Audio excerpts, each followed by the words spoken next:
Sí, muchas gracias. Buenas tardes. Comparezco en esta comisión de presupuestos tras la intervención del secretario de Estado de Administraciones Públicas para explicar, en lo que respecta al ámbito competencial y material de la Secretaría General de Coordinación Autonómica y Local, y por ello agradezco enormemente las preguntas que me han formulado los diputados tanto del Grupo Parlamentario Socialista como del Grupo Parlamentario Popular, tanto por su contenido como por la forma en la que lo han expuesto. Así me dan la oportunidad, al hilo de responder estas preguntas, para exponer las líneas maestras de la financiación de nuestras administraciones territoriales como garantes de la sostenibilidad del estado de bienestar, una sostenibilidad que nos encontramos todos comprometidos, gobiernos, comunidades autónomas y corporaciones locales. Efectivamente, yo creo que el compromiso firme, decidido y unánime de las comunidades autónomas y de las entidades locales con la consolidación fiscal han logrado que prioricen con gran esfuerzo, eso sí, y también con apoyo por parte del Estado, los servicios públicos básicos y esenciales y también de calidad, como demandan nuestros ciudadanos. Las administraciones territoriales están plenamente comprometidas con esta consolidación fiscal porque consideran, no sin razón, que es el único instrumento para poder garantizar la sostenibilidad de nuestro estado de bienestar. Sin estabilidad presupuestaria no llegaremos a garantizar esa sostenibilidad. Como muestra, un dato relevante, que también lo ha comentado el secretario de Estado, el famoso déficit ya no lo es, por lo menos para un sector de nuestra Administración territorial, como es el sector local. Hace apenas 2 años, en una grave situación financiera, basta con recordar que cerraron el sector local el ejercicio 2011 con un déficit del menos 0,4% de nuestro PIB. Y muestran ahora, y con carácter general, unos resultados francamente envidiables por parte del resto de las administraciones públicas. Efectivamente, han superado otra vez todos los pronósticos. Han cerrado el ejercicio 2012 con un superávit del 2,2% sobre el PIB en términos de contabilidad nacional, cuando el objetivo que se les había marcado era del menos 0,3% del PIB. En concreto, 6.707 entidades locales de las 8.115 han cerrado sus cuentas con superávit. Me alegra decir que es un sector saneado. Y además vamos a mejor porque, según los datos que ha publicado este mismo lunes la Intervención General de la Administración del Estado, en el segundo trimestre del 2013 presentan ya un superávit de 1.931 millones de euros, frente al déficit de 312 que registraron en el segundo trimestre de 2012. Y me preguntaba el señor Matarí cómo lo han logrado. Bueno, pues yo creo que es algo difícil, pero han demostrado que no es imposible. Una gestión eficaz y eficiente, pero real. Han aumentado los ingresos en un 0,89%, que no se logra solo subiendo impuestos, sino que se logra también luchando contra el fraude, que lo hay y mucho. Hay, por ejemplo, omisiones de bienes inmuebles. La Dirección General del Catastro ha establecido un plan de regularización. Mañana mismo publican una resolución la incorporación voluntaria de 176 municipios en los que pueden aflorar un total de 24.000 inmuebles que hasta ahora no estaban tributando, hasta ahora no estaban pagando nada por este concepto, de tal forma que, en vez de subir impuestos, vamos a intentar que todos los que deban pagar tributen por ello. Y además también, y le contesto al señor Hurtado, que sí que van a incluir ya y están en condiciones de hacer la revisión de la rústica, que hasta ahora parece que había quedado olvidado. Es un trabajo laborioso, pero tienen los mecanismos y medios necesarios para ponerse a ello y es el objetivo que presentan también para el próximo año. También hay otras fórmulas de incrementar los ingresos, por ejemplo, los procedimientos de lucha contra la morosidad, convenios de recaudación con la Agencia del Estado o con las comunidades autónomas y, por supuesto, logrando una mayor eficacia en el ingreso. Por el lado del gasto también han hecho un gran esfuerzo, han recortado un 6,67% del mismo, renegociando contratos en condiciones más ventajosas, amortizando puestos vacantes, priorizando lo fundamental y prescindiendo de lo superfluo, que todos sabíamos que lo había y mucho. Me es muy grato decir que nuestros ayuntamientos pasan de ser, de esta forma, un problema para la credibilidad del sector público español a ser una de sus fortalezas, siendo la única administración que ha cerrado el 2012 con superávit y que volverá a repetir, seguro, en este año 2013. Señorías, entrando ya en la financiación y respondiendo a la pregunta que me formulaba el señor Matarí respecto a las entregas a cuenta para el próximo año y su variación respecto a ejercicios anteriores, y comenzando por orden por comunidades autónomas, en términos absolutos, la financiación de las comunidades autónomas y ciudades con estatuto de autonomía, Ceuta y Melilla, para el año 2014 ascienden a 82.517,37 millones de euros, con una reducción respecto al año precedente de un 2,7% en términos presupuestarios. Esta reducción es comprensible debido a la bajada de un 2,97% de la previsión de liquidación del 2012 respecto a la practicada en el año 2011 y a un descenso de las entregas a cuenta del 2,61%. Profundizando aún más en el detalle de las entregas, cobra su sentido por la disminución de las entregas por tributos cedidos. Disminuyen en un 1,37% como consecuencia de la bajada que experimenta la previsión de retenciones, pagos a cuenta y pagos fraccionados del IRPF. Y se preguntarán que cómo se explica que en un escenario de perspectivas económicas más favorable disminuyan las entregas a cuenta. Bueno, pues sencillamente porque las entregas a cuenta del 2013 se calcularon en virtud de las previsiones contenidas en el escenario macro del presupuesto para este año. Este escenario cambió, como saben todos, en el primer semestre y, en cambio, las entregas a cuenta no se han visto modificadas. Esto es, están por encima de la realidad económica. Sin embargo, no las vamos a modificar, logrando con ello una estabilidad financiera para las comunidades autónomas que cuentan con unos recursos con los que no cuenta el Estado. En el presupuesto 2014 tiene en cuenta ese escenario y, aún así, plantea un crecimiento del 1,8% de los ingresos tributarios frente a la previsión de cierre del presente ejercicio, que eso creo que es un signo evidente de recuperación. Y comenta el señor Hurtado que para cuándo esa modificación, que está claro que este sistema pues, no convence, no funciona, que las entregas a cuenta bajan. Lo ha comentado anteriormente el secretario de Estado. Es verdad que ahora parece que tenemos todos un consenso hoy. El año pasado no era así. El año pasado, en esta misma comisión, en el 18 de abril del 2012, por parte de la señora Batet Lamaya, dijo que efectivamente las transferencias a las comunidades autónomas vienen muy determinadas por el sistema de financiación, que por suerte, porque es aquello que no depende estrictamente, todo aquello que no depende estrictamente del sistema de financiación sufre una rebaja. Quiso recordar también que además es un sistema de financiación que no apoyó ni en el Congreso ni el Grupo Parlamentario Popular, ni tampoco el Grupo de Convergencia y Unión.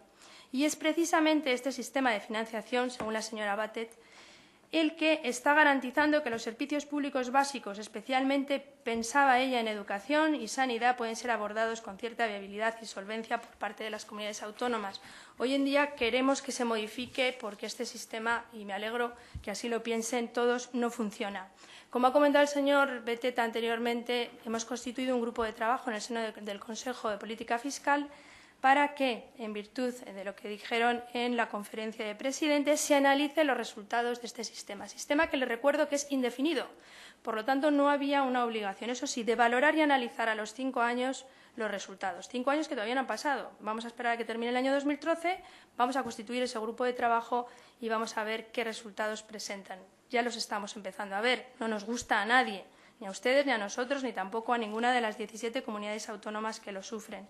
Intentaremos que sea lo antes posible y, por supuesto, y también contestando a su pregunta sobre el sistema de financiación local, seguro que será conjunto por primera vez, como ha dicho el señor Beteta, con el sistema de reforma de la hacienda local, un sistema que funciona, desde luego, bastante mejor.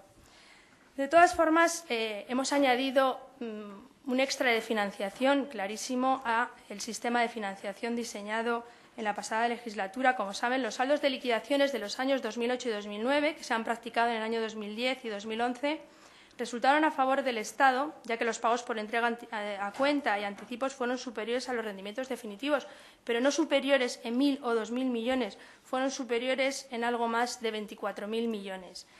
Esas devoluciones que nos tienen que llevar a cabo las comunidades autónomas en 5 años, la primera decisión que se tomó desde el Gobierno de la Nación en el año pasado, durante el año 2012, es aplazar de 60, ampliarlo a 120 mensualidades. Esto supone un incremento de su financiación por un importe de 2.536 millones de euros que tienen las comunidades autónomas y que deja de percibir el Estado. Pero también quiero añadir una serie de medidas que fueron adoptadas por el Gobierno sin coste político alguno para las comunidades autónomas y que les ha supuesto un incremento de ingresos en concreto en las entregas a cuenta. Van a ganar cerca de 2.000 millones de euros por medidas adoptadas por el Gobierno, 724 millones por mantener el gravamen complementario del IRPF y 1.217 millones por mantener las subidas de los tipos impositivos del IVA y de impuestos especiales. Esas cuantías se van a beneficiar las comunidades autónomas a través de las entregas a cuenta. Y ya pasando al tema de la financiación de las corporaciones locales, como saben, en el año 2002 se abordó una profunda reforma del sistema de financiación local de estas entidades, gracias a Dios con el consenso unánime de todos los grupos políticos representados en la FEN, y vino a delimitar un sistema que está en vigor desde el año 2004 y que toma dicho año como base para el cálculo de la participación de estas entidades en los tributos del Estado.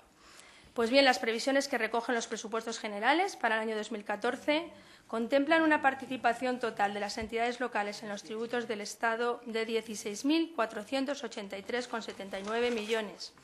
Y una vez descontados los reintegros por las liquidaciones negativas, con su consecuente ampliación de 60 a 120 mensualidades y, por lo tanto, ahorro para corporaciones locales de 514 millones, supone un incremento en términos presupuestarios respecto del año 2013 de un 3,46%. Consolida de esta forma una tendencia creciente de los años 2011 y 2012 que acumulan ya un incremento de más de un 15%. Pero además también, debido a estas medidas que ha adoptado el Gobierno sin coste político para las corporaciones locales, les ha supuesto un incremento de entregas a cuenta para 2014 de 2.377 millones de euros, que de otra forma no se hubiera producido. Se trata tanto del impacto también por el mantenimiento del gravamen complementario del IRPF, 1.076 millones de euros para las entidades locales, y por el mantenimiento de la subida de IVA e impuestos especiales, que le supone un incremento en su financiación de 1.302 millones de euros, 8,6 puntos porcentuales. No hay que olvidar tampoco la medida que se ha adoptado por el Estado de prorrogar el incremento del IBI para 2014, que supondrá para las arcas municipales, sin coste alguno político para ellas, de más de 1.000 millones de euros. El balance de las entregas a cuenta que comentaba el señor Matarí, de la participación de las entidades locales en los tributos del Estado, crecen.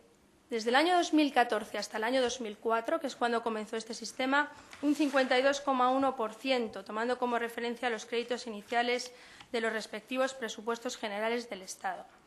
Este incremento se debe, por supuesto, a la evolución del ITE, para el que se prevé un crecimiento del 47,6% respecto del 2004, y la inclusión de la compensación adicional del impuesto sobre actividades económicas, cuantificada en 120 millones.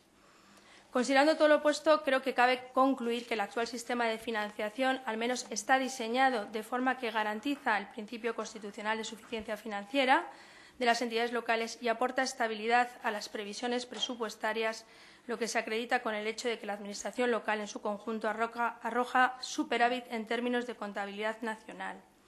Ahora bien, esto no quiere decir que no lo debamos o podamos modificar, sobre todo a la luz de las resultas de la aprobación de la Ley de Racionalidad y Sostenibilidad de la Administración Pública Local y nuestro compromiso de llevar a cabo esa reforma conjuntamente con el sistema de financiación autonómico.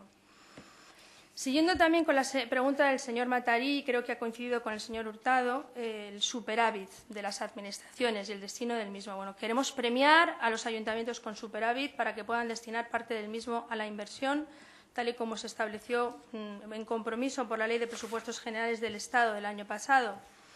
Y por eso ya está tramitando en Cortes el proyecto de ley orgánica de control de deuda comercial del sector público, en el que se contempla la posibilidad de que estos ayuntamientos destinen como este superávit no a amortizar deuda, como era su obligación, sino, en primer lugar, a pagar a acreedores por operaciones pendientes de aplicar a presupuestos y, en segundo lugar, a inversión. Inversión que debe cumplir dos requisitos: que sea sostenible y que la cuantía sea tal que la entidad no incurra en déficit. Creo que es un premio merecido para nuestras entidades locales. Aunque también es cierto, como comenta el señor Matarí, que por el contrario existe una serie de ayuntamientos cuya situación financiera es muy complicada. No son muchos, un 5% del total, pero no nos podemos olvidar de ellos. Hemos propuesto una serie y batería de ayudas a través del Real Decreto Ley 8/2013, muy variadas, que se podrían encuadrar en tres tipos. En el marco de la PIE, a través de concesión de anticipos, reducción e incluso suspensión de la retención en la misma. En el marco de las deudas con acreedores públicos, como son Seguridad Social, y deudas con la Agencia Estatal de Administración Tributaria, un aplazamiento de estas deudas hasta 10 años y en el marco de operaciones de endeudamiento con la posibilidad de refinanciación, de conversión del corto al largo, etcétera. Efectivamente, el ayuntamiento que solicite estas medidas tiene que hacer un esfuerzo por su parte y adoptar una serie de medidas de condicionalidad fiscal, como reducción de gastos o incremento de ingresos, como ya lo han hecho el resto de ayuntamientos. Bien. Señorías, me gustaría hacer aquí un alto en la exposición para coger algo de distancia frente a estos datos, porcentajes y cifras que ya he comentado, pues considero que resulta casi más importante hacerles partícipes del cambio de enfoque que este Gobierno ha instaurado en las relaciones con las comunidades autónomas y con las corporaciones locales, en contraposición con la situación heredada, en la que no se implicaba el Gobierno en la búsqueda de soluciones a problemas autonómicos o locales en concreto. Así, este Gobierno ha puesto en marcha una batería de mecanismos, normativas y decisiones que permiten sostener financieramente a las administraciones territoriales que lo requieren. Y me estoy refiriendo a la ampliación del periodo de reintegro de las liquidaciones negativas antes comentada, a la concesión de anticipos a cuenta de la liquidación estimada de los sistemas de financiación, a la concesión de anticipos adicionales para afrontar necesidades transitorias de tesorería, a aplazamientos de los vencimientos ICO, al plan de pago a proveedores tanto para comunidades autónomas como para entidades locales, a los anticipos del Fondo de Liquidez Autonómico y al propio Fondo de Liquidez Autonómico.